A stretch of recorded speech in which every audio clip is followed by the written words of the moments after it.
My ex teamed up with my family to mock me when I had nothing. Now, I've successful, and they begged for help, but I gave them the ending they deserved.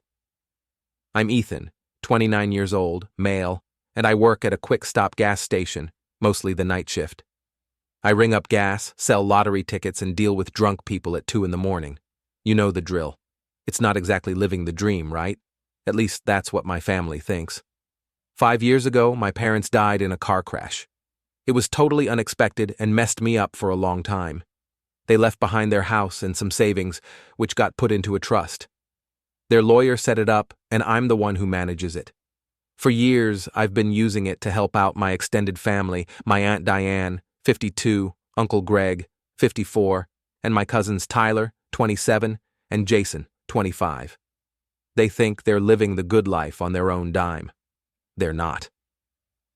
I pay 70% of Diane and Greg's mortgage, their fancy vacations, mostly me, and the cars they flex. Guess where the money's coming from? They think it's some government assistance program for families of accident victims. I never corrected them, because frankly I don't care. I drive a beat-up 2009 Honda that rattles when it hits 55 miles per hour. I live in a basic apartment and rotate through the same 5 t-shirts. Not because I'm broke, but because I don't see the point of spending money on nonsense. My parents taught me how to handle money, and I actually listened. A couple of weeks ago, we had dinner at their place. Big house, fancy kitchen, basically my money well spent. I brought homemade lasagna, my mom's recipe. Walking in, the first thing I heard was Diane telling Jason, at least someone in this family knows how to treat themselves, while shooting me a look. Yeah, okay. Dinner started. Uncle Greg bragged about his golf membership, mine. Tyler flexed his smartwatch, mine. Jason was hyped about some concert, yep, mine. Then Diane, in her usual passive-aggressive way, said, "Ethan, honey, don't you think it's time you got a real job? Your father always knew how to present himself." I didn't even blink, just took another bite of lasagna. The same lasagna she was raving about 5 minutes ago, assuming it was store-bought because, in her mind, I couldn't possibly afford quality ingredients. Then Jason, ever the golden child, chimed in, "Not everyone can make something of themselves, Mom. Ethan's doing his best." Oh, my bad. I must have forgotten that I funded your entire life, Jason. They started talking about their upcoming Cancun trip, booked on a credit card that's being paid off by me. They didn't even bother inviting me, which, honestly, was a relief. Greg, ever the philosopher, raised his glass. "Some of us work hard enough to deserve nice things, all right, bro." Then Diane dropped this gem. "You know, Ethan, you'll always be a nobody just like your father was before he got lucky." The room went quiet. Even my cousins shifted uncomfortably.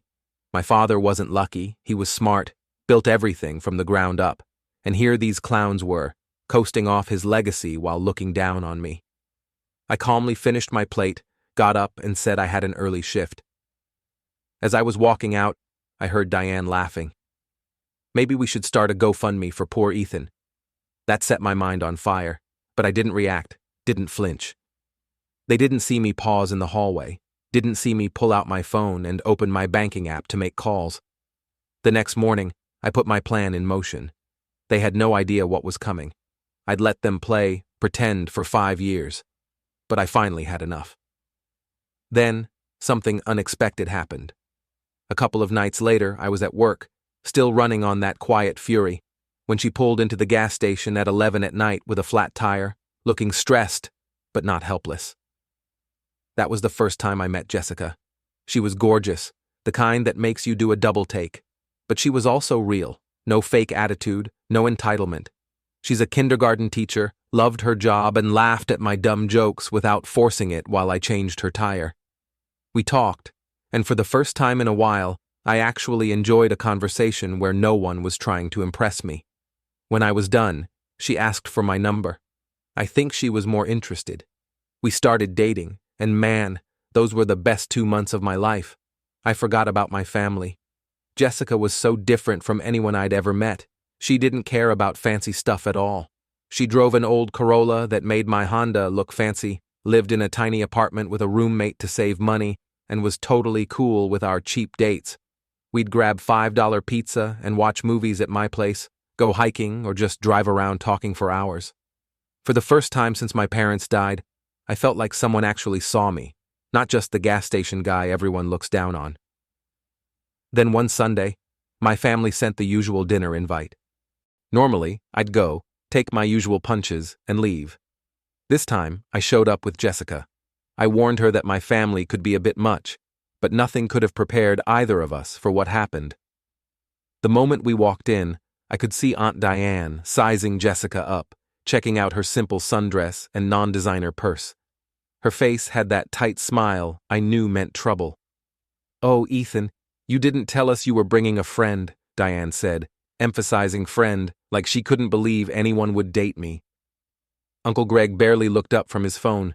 "Hey kid, there's extra chairs in the garage. Real classy welcome." I got the chairs while Jessica tried to make conversation. When I came back from the garage, Tyler had somehow positioned himself next to Jessica, showing her pictures of his recent trip to Hawaii on his phone. "I go there twice a year," he was saying. "Maybe next time you could come with better company." He winked at her while shooting me a look. Jessica laughed uncomfortably and scooted closer to me when I sat down. I squeezed her hand under the table, trying to silently apologize for my family's behavior. Dinner started, and it just got worse. Every time Jessica mentioned something about our relationship, my family found a way to make me look pathetic. "Ethan took me to this cute little Italian place last weekend," Jessica said, trying to join the conversation. "Oh, you mean Salvatore's?" Diane laughed. "That's where we take the kids for birthday parties. I'm surprised Ethan could afford even that on his gas station salary." Jessica's smile faltered, and it made my stomach hurt.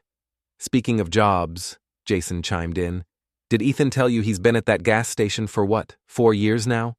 No ambition to move up." Jessica defended me. "I think it's admirable. He's reliable, and his customers like him." Tyler nearly spit out his drink, laughing. "Customers like him? You mean the truck drivers who buy beef jerky at 2 in the morning? Not exactly a career path." I tried to change the subject, but they weren't letting up. "So, Jessica," Uncle Greg said, setting down his fork, "you teach kindergarten. That's nice. Tyler here just made junior partner at his law firm, bought himself a new Mercedes to celebrate." Jessica looked surprised. "Oh, congratulations. That's impressive." "What can I say?" Tyler grinned. "Some of us have goals." The digs kept coming one after another. How my car broke down 3 times last year. Not true. How I still hadn't paid Uncle Greg. Back for a loan. Also not true. He owed me money. How I probably couldn't even afford to take Jessica anywhere nice for her birthday. Through it all, Jessica kept squeezing my hand under the table, but I could see her expression changing when she looked around at my family's house, their clothes, their success, then looking at me, the gas station loser. Then the final hit came from Aunt Diane. "Jessica, honey, you seem like such a nice girl, smart, pretty. What exactly do you see in our Ethan? You know he's never going to be able to give you the life you deserve, right?" The table went quiet. Jessica's face went red. "I think Ethan has a lot to offer," she said quietly, but I could see it in her eyes. Doubt. That seed my family had planted was already growing.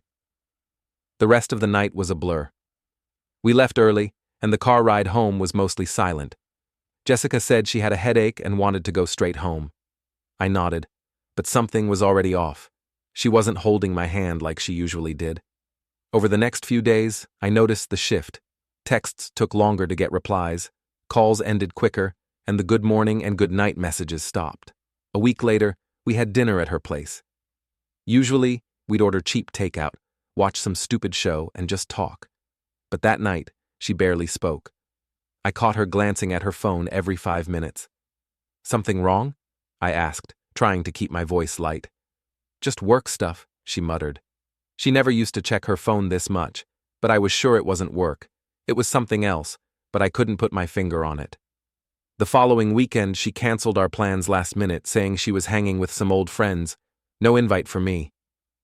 A few days later, she sent me a text. "I think we need some space." She said she needed time to figure things out, that she wasn't sure we wanted the same future, that dinner with my family had opened her eyes. I kept thinking, what could it be? That dinner was a whole mess. 2 weeks after our breakup, I found out why she really needed space. I was checking Instagram, not even looking for it, just scrolling, and there it was. Jessica and Tyler at some fancy rooftop restaurant with expensive cocktails. His caption read, "Upgraded her taste in men." I saw red. I could have thrown my phone across the room or driven to their fancy dinner and flipped the table. Instead, I got quiet because anger is loud, but revenge is silent. Apparently, Tyler got in her head. I found out from Jason later, Ethan's a great guy, but can he really give you the life you want? You deserve more than just struggling to get by. It's okay to want stability. And Jessica bought it. That night, I sat in my apartment, staring at that picture for hours. 5 years of helping these people, and this is how they repay me. They didn't just mock me, they wanted to take everything I had. But Tyler thought he won. He had no idea what was coming. I made my decision then and there. I called my financial advisor. "Remember that plan we discussed? It's time." He sounded concerned. "Are you sure? Once we start this process?" "I'm sure," I said. "They've taken everything else. They don't get to take my dignity too." This wasn't just about Jessica anymore. This was about 5 years of disrespect while I quietly kept them afloat. It was time to pull the plug. I sat down and went through everything. I knew the numbers were bad, but seeing them all laid out at once. Holy crap. Here's what my so-called broke self had been paying for all these years. Their 5-bedroom house in the nice part of town, that's $1,196 every month, pulled directly from the trust I manage. They never once questioned where the money actually came from, like who thinks the government just hands out free mortgage money for years. Uncle Greg's precious golf club membership costs $375 monthly. He calls it his networking expenses and acts like it's some crucial business investment. The dude sells insurance for a living. The only thing he networks about is his golf swing. Then there's my cousin Tyler's 2022 Mercedes at $785 monthly payment. Yeah, that car he used to pick up Jessica? I'm paying for it. And Jason's 2021 Audi runs me $675 monthly. He hit a mailbox while texting last year, and I paid the $3,200 repair bill too. Every single one of their luxuries, every vacation, every designer bag, every emergency that needed a quick cash infusion had all been coming from me. And they had the audacity to look down on me, to mock my job, my car, my life, while they flaunted their success they hadn't even earned. That afternoon, I had to drop off some insurance documents at their house. Nobody was home, but I have a key. I'm the emergency contact, after all.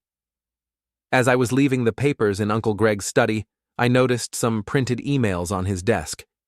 They were planning a huge engagement party for Tyler and Jessica after 2 months of dating. Everyone from their social circle was invited, except me. The email chain was something else Diane wrote that they couldn't have me there because Jessica didn't want me making a scene. Greg agreed, saying they'd just tell me it was a small gathering. Tyler, to his microscopic credit, at least questioned it, saying I was still his cousin. Greg shut it down immediately. Life's harsh.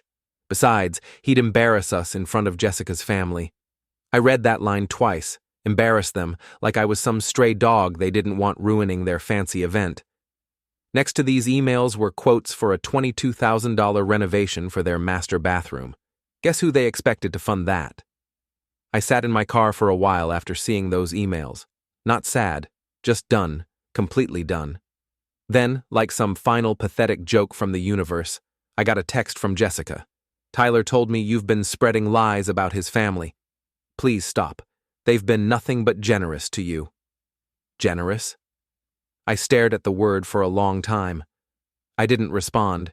Instead, I made some calls, set some things in motion.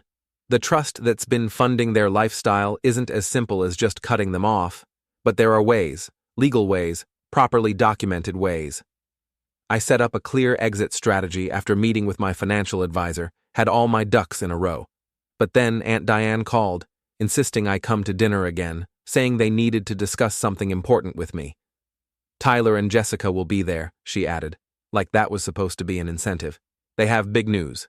I knew exactly what I was walking into, but I went anyway.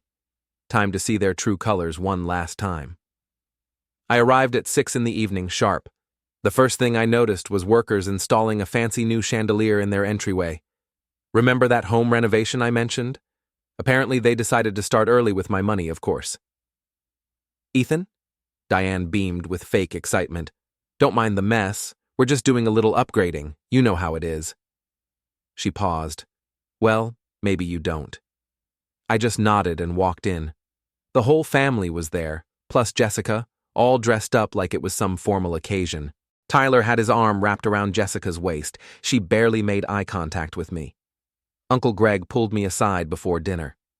Listen, sport. We need to have a serious talk about your attitude. You've been acting jealous, and it's making everyone uncomfortable. The nerve of this man, wearing the golf club polo I paid for while telling me about my attitude. Dinner started. They'd ordered expensive catering on the family credit card, naturally. Then Aunt Diane clinked her glass, and Tyler stood up, pulling Jessica up with him. We have an announcement, he said, grinning. Jessica and I are engaged. Everyone cheered. Jessica flashed a massive diamond ring. My cousin, of all people, managed to snag the only girl I've cared about in years after dating her for all of 2 months. We're thinking a destination wedding, Tyler continued. Maybe Hawaii or the Bahamas. Whatever you want, sweetie. Diane cooed at Jessica, only the best for our new daughter-in-law. Jessica beamed. You guys have been so amazing to me, like the family I always wanted. I took another bite of my food I was technically paying for, and waited. Then Diane looked at me with fake sympathy. Ethan, honey, I know this might be difficult for you, but we think it's best if you skip the engagement party and wedding. It would just be awkward for Jessica. Tyler at least had the decency to look uncomfortable. Jessica just stared at her plate. The Williamsons are coming to the party, Uncle Greg added, and their daughter just made VP at her investment firm. We can't have you showing up talking about your gas station. It reflects poorly on us. I took another bite of my food and smiled. Which gas station stories would those be, Uncle Greg? The ones about how I manage a trust worth millions, or the ones about how I've been paying your mortgage for 5 years? The room went dead silent. What are you talking about? Aunt Diane snapped. I pulled out my phone and opened my banking app. Let's talk numbers, shall we? Would you like to start with the mortgage, the cars, or maybe that nice new chandelier that just went in? Jason laughed nervously. What's he talking about, Mom? He's obviously confused, Aunt Diane said quickly. The house payments come from the government assistance program after his parents. There is no government program, I said calmly. There never was. It's all been me, through the trust my parents set up. Every single payment. Uncle Greg stood up, his face red. Now you listen here. No, I cut him off. You listen. For 5 years I've paid your mortgage, your cars, your bills, your golf club membership, your vacations, everything. Tyler dropped his fork. That's not... Dad, what's he talking about? Jessica was staring at me, her face going pale. Aunt Diane's face went from red to white. You're lying. You can barely afford gas for that trash car of yours. I started showing them screenshots, bank statements, transfer records, everything. That engagement ring on Jessica's finger? Charged to the family credit card last week, the one I pay. The Bahamas wedding they're planning? Good luck with that. The bathroom renovation? Hope they got a good deposit deal? They exploded, all of them screaming, denying, threatening. Aunt Diane knocked over her wine glass, staining her new tablecloth red. Uncle Greg kept yelling about lawyers. Tyler was trying to explain to Jessica, who looked like she was about to throw up. I stayed seated, kept eating, let them tire themselves out. Finally, when they quieted down, I stood up. Check your emails tomorrow morning, all of you. Everything will be explained in detail, including the 60-day notice for new payment arrangements. Aunt Diane lunged forward, grabbing my arm. You can't do this to us. We're family. Family? I pulled my arm away. Family doesn't call family worthless, exclude family from gatherings, or steal girlfriends and then mock the relationship. I looked at Jessica. And you, little gold digger, enjoy the life they can't actually afford. Hope that ring was worth it. I walked to the door, turned back one last time. By the way, that trash car of mine, fully paid off unlike your cars, your house, or anything else you own? I left them all standing there, screaming and crying, got in my car, and drove home. Their phones have been blowing up my phone ever since. Texts, calls, voicemails, ranging from threats to begging to promises to change. Too late. Everything is prepared, documents are ready, lawyers are on standby. The next morning, at 9 in the morning sharp, I sent the emails. Every single detail was laid out in black and white. 5 years of transactions, receipts, wire transfers, mortgage payments, credit card bills, and car loans. No fluff, no explanations, just numbers. Cold, undeniable numbers. At the bottom, an official notice. All financial support ends in 60 days.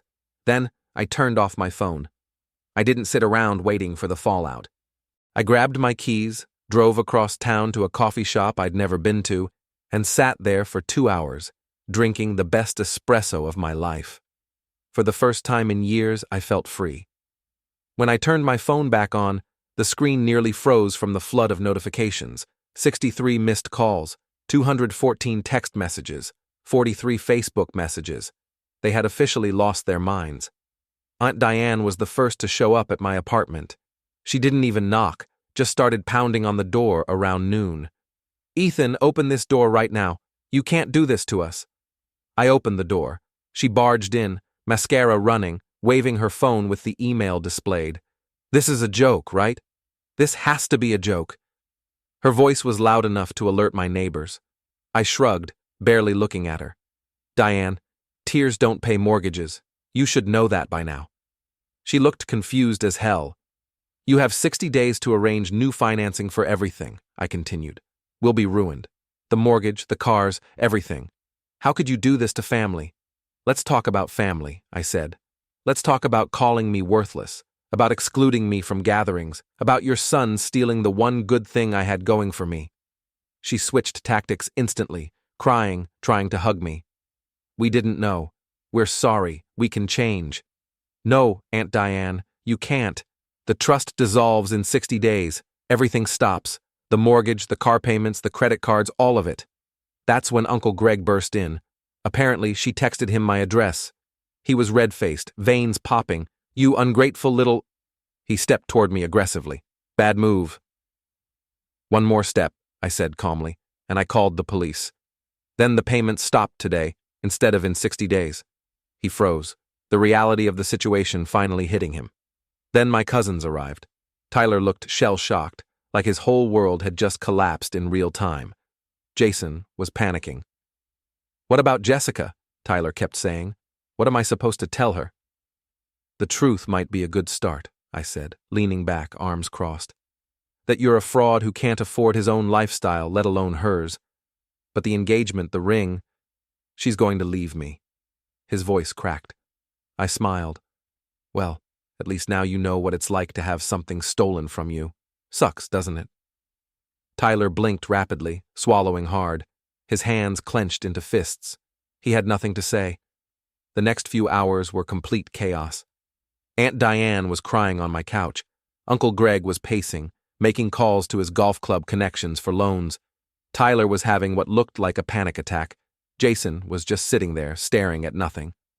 Then came a text from Jessica. "Is it true about the money?" I didn't even respond, just turned my phone toward Tyler and let him see it. He looked at his phone, then at me, defeated. "What do I tell her?" "I don't care," I said. "Not my problem anymore." Then Aunt Diane tried one last tactic. "Your parents would be ashamed of you." The room went silent. I walked to my bedroom, came back with a folder. Inside were letters from my parents, detailing exactly how the trust should be used for genuine family emergencies, for education, for health issues, not for golf memberships and luxury vacations. I let them read in silence. Then I spoke. My parents worked their entire lives to build something real. They set this up to help family in need, not to fund leeches. You want to talk about shame? They'd be ashamed of you. Diane crumpled. This time, the sobbing was real. She barely made it back home from my apartment before the consequences started rolling in. The chandelier company called about their overdue balance. Apparently, that fancy imported piece of overpriced glass and metal they just had to have wasn't fully paid off. The check bounced. The workers came the next morning to take it down. Greg got a call, too. His beloved golf club, the one where he pretended to be a big-shot businessman while selling insurance, canceled his membership. Turns out, when you don't pay your dues, you don't get to keep playing on their pristine, overpriced grass. But the biggest collapse was Tyler's. His engagement with Jessica imploded when he finally had to sit her down and confess that his wealth was nothing more than smoke and mirrors. Jessica, bless her heart, had apparently assumed that his life of first-class vacations and luxury cars came from his success, not from a trust fund he never even knew existed until it was gone. So, the engagement party was canceled, and the destination wedding is never happening. I heard all of this secondhand from Jason, who had the common sense to realize that maybe I wasn't the villain in this story, unlike the rest of them. Jason actually listened when I cut them off. He didn't try to fight it, didn't beg or scream or threaten. He just disappeared for a while. Meanwhile, Diane and Greg were scrambling to refinance their house, but with their credit history, years of spending like royalty while carrying mountains of debt, no bank wanted to touch them. 2 weeks later, I drove past their house in my so-called trash car. Diane was standing outside in a robe, arms crossed, watching as workers took down her precious chandelier. She didn't notice me. She was too busy watching her world crumble. I didn't feel bad, not even a little, because while their house was falling apart, I had finally moved into mine, my parents' old home, the one they lived in before they bought the bigger place, the one that actually had history in it, not just a showpiece for fake status. I had bought it in cash, and now it was mine. No mortgage, no debt, no parasites leeching off me. It's been 7 months since I dropped the hammer and walked away from the mess that used to be my so-called family. 7 months since I stopped paying for people who treated me like garbage, and damn it feels good, I quit the gas station job. No more scanning lottery tickets for desperate gamblers or dealing with drunk idiots at 2 a.m. The last time I clocked out, I didn't even look back. That place was never meant to be permanent, it was just something to do while my money kept the leeches fed.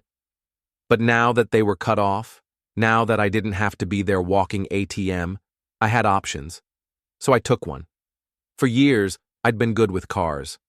My dad used to teach me when I was a kid how to change oil, replace brake pads, diagnose engine problems. It was never just a hobby. I enjoyed it, working with my hands, solving problems, getting things running again. So I took what was left of the trust money, the money I wasn't wasting on ungrateful people, and I put it into something real. I opened my own auto repair shop.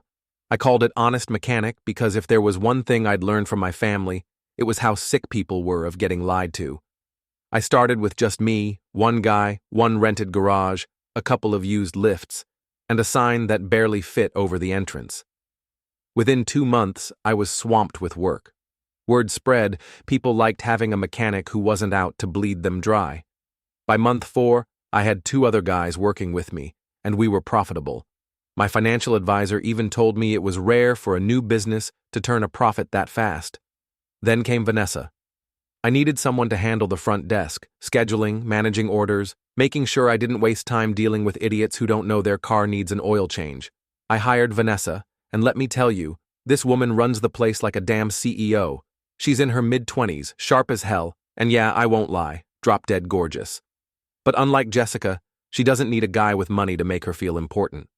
Customers love her, my guys listen to her, and she doesn't fawn over me or try to flirt her way into an easy ride. She respects me. When she talks to me, it's boss to boss. I'm not saying I'm interested, but if I were, at least this time it'd be with someone who actually saw value in me before the money.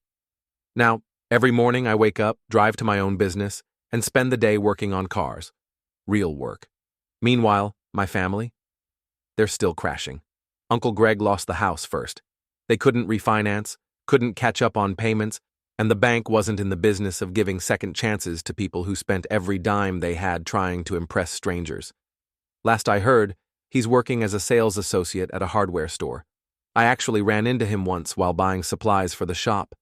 He saw me, froze, then turned around and walked the other way. Diane. Her pride took the hardest hit. She was so used to being the queen of her little world, the well-dressed, well-manicured lady of the house.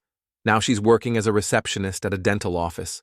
No more brunches, no more fancy shopping trips. She takes the bus to work. I see her sometimes at the stop when I drive by. She keeps her head down. Jason?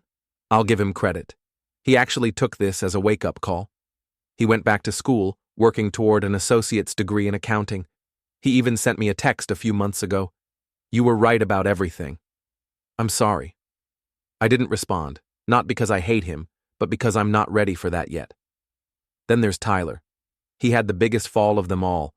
Turns out, when you spend years lying about your status, pretending you have powerful connections and flexing wealth that was never yours, people notice when the money dries up. His law firm dug into his client list and found out half of it was fake. They fired him. Now he's bartending downtown, living in a tiny apartment with 2 roommates. The BMW he used to show off repossessed 3 months after I cut them off. Oh, and Jessica dumped his ass right after the engagement party got canceled.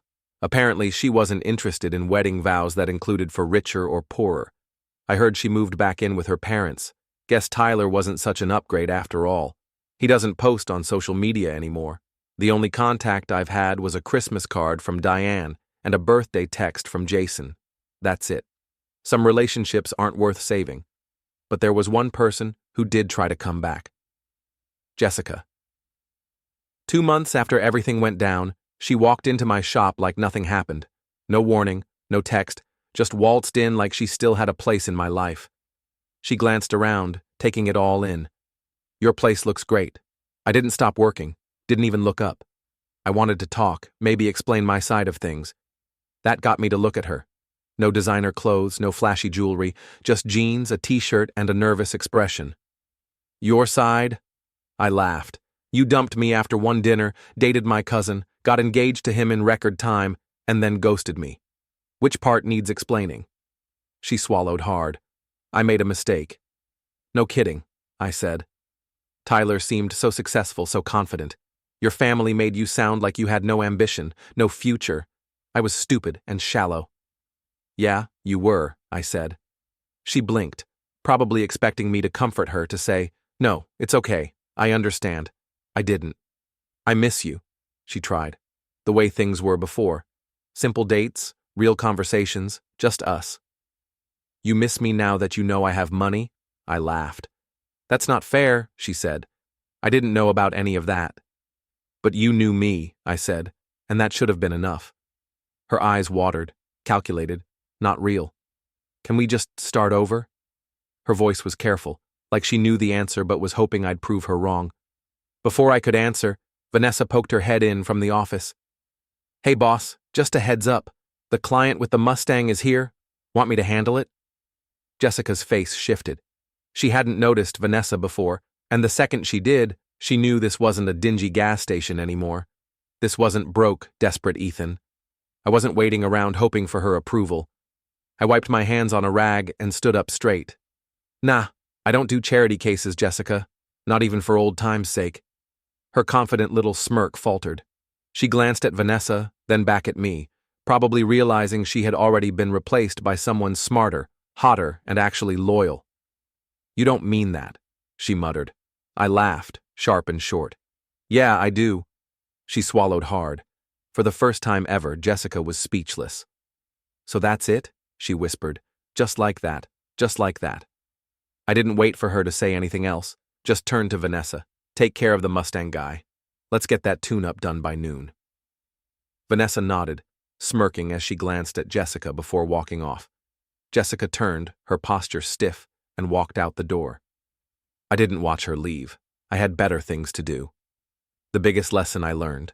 Don't set yourself on fire to keep others warm. Now I wake up every day, walk into my own shop, drive home to my house and make my own choices. And it feels damn good since so many are asking.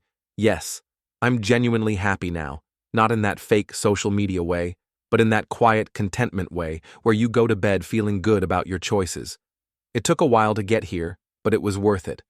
To the guy who asked if I'd help my family if they were literally about to be homeless, I don't know, man.